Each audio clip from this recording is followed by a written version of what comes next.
kwa Mheshimiwa Atuoli, rafiki yangu Atuoli.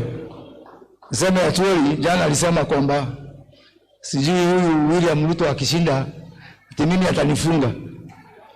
Kwanza niseme mimi sio mgeni jela.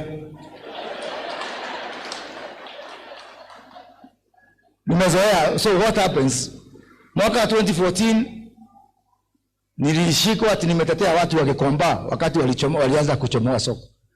2015 watu wakajaribu kuangusha mpango ya NYS ya rais, nikasema ya kwamba tutamenyana na wao. Raila akaenda Kibera, nataka kununua choo tulikuwa tunajenga huko, nikashikwa tena. 2016 wakati Raila alikuwa anafanya maandamano, nikasema tutamenyana na yeye, nikashikwa tena. 2017 baada ya wao kusema turudie uchaguzi, ati sijui nimemtusi bibi ya Raila.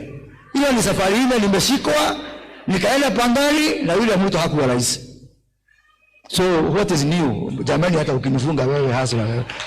Sioni kitu mpya. Na mimi najua kabla kuja vile mimi nakuanga nimejipanga mambo ya kushikwa.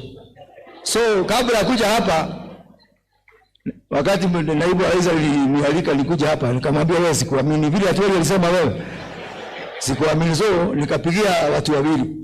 Nikapigia huyu Bishop Wanjiru, nikamwambia wewe Bishop, sababu wewe ni wa kwetu, mimi natabeaga na Bishop, na nikapigia Murkomen nipata wakili. So niko tayari, mtu wa kuniombea, mtu wa kunitetea.